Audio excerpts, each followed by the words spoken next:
हैं तो आप तेरापंथी नहीं हो।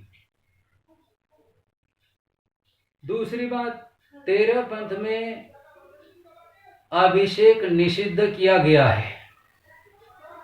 पंचामृत अभिषेक या जलाभिषेक, ये प्रश्न आप लोग पूछ रहे हैं, लेकिन तेरह पंथ में तो अभिषेक ही नहीं होता है। आप लोग अभिषेक करते हो कि नहीं करते हो? अभिषेक करना मानते हो कि नहीं मानते हो? यदि करते हो या मानते हो तो आप तेरह पंथी नहीं हो। पहले ये बात समझिए, क्योंकि तेरह पंथ में अभिषेक ही नहीं होता है।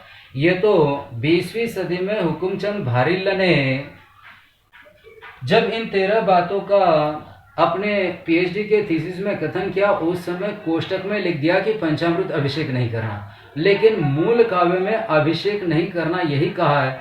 अतः जितने लोग अभिषेक करते हैं या अभिषेक देखते हैं, अभिषेक मानते हैं, वे तेरह पंथ के अनुयायी नहीं है।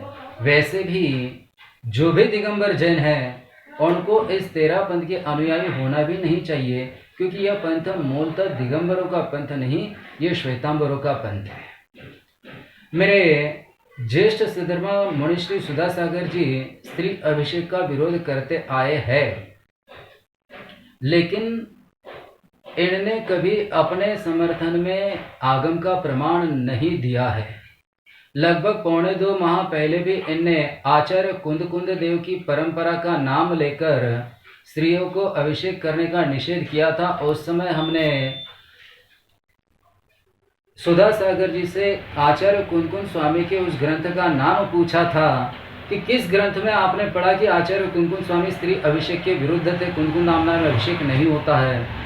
1.25 महीने के बाद भी सुधा सागर जी ने उसका उत्तर नहीं दिया है, किंतु हाल में उन्होंने इस जिज्ञासा के समाधान में यह वक्तव्य जरूर दिया है कि आचार्य कुंद स्वामी के किसी भी ग्रंथ में अभिषेक का ही वर्णन नहीं है। इसका अर्थ है कि उनका वचन परस्पर विरुद्ध है। 1.25 महीने पहले सुधा सागर जी कुंद आचार्य का नाम लेकर कह रहे थे कि कुंद आचार्य ने स्त्रियों को अभिषेक करने का निषेध किया है, और यदि कल परसों उन्होंने यह कहा कि कुंद आचार्य के अभिषेक में ग्रंथों में अभिषेक का ही वर्णन नहीं है, तो वे कभी कुछ कहते हैं कभी कुछ कहते हैं। और सब लोग जानते हैं कि जैन धर्म में कभी कुछ कहने वाले की प्रामाणिकता बिल्कुल भी नहीं मानी है। जो पहले के और अभी के वचनों में एकता रखते हैं, उन्हीं के वचन प्रामाणिक हो सकते हैं। क्या सुधा सागर जी अपने बात को भूल गए, या बुद्धिपूर्वक वो अब यह कह रहे हैं क्योंकि वो हमारे प्रश्न का उत्तर नहीं दे पाए? कुंद आचार्य के किसी भी ग्रंथ में वास्तव में स्त्रियों ने अभिषेक करने का निषेध ही नहीं है, इसलिए आज वे ऐसा कह रहे हैं कि कुंद आचार्य के ग्रंथों में ऐसा प्रमाण नहीं है। या उनका जो कहना है कि स्त्री अभिषेक और पंचामृताभिषेक का वर्णन 7वीं सदी के पहले के किसी भी ग्रंथ में नहीं है, इसलिए उसको प्राचीन दिगंबर जैन धर्म की परंपरा नहीं माना जा सकता। 7वीं सदी के बाद हरिवंश पुराण में पंचामृत अभिषेक और स्त्री अभिषेक का वर्णन मिलता है, इसलिए उसे 7वीं सदी के बाद की परंपरा मानकर हमें अस्वीकार करना चाहिए। तो क्या सुधा सागर जी अपने इस बात को स्थिर रखेंगे, बदलेंगे तो नहीं?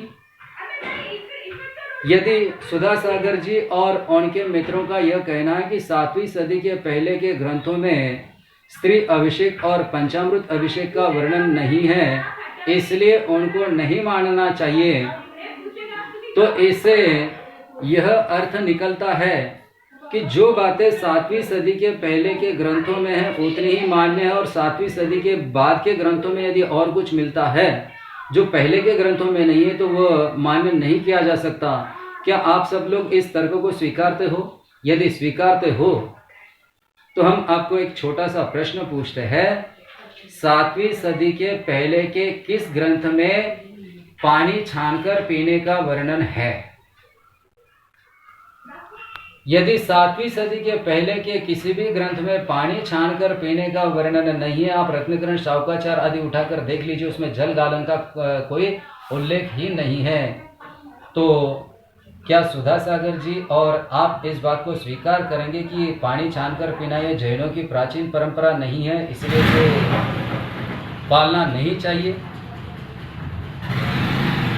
ये लक्षण कहा जाता है, जैनी तेरी क्या निशानी, दिन में भोजन छान के पानी। और यह लक्षण सात्विक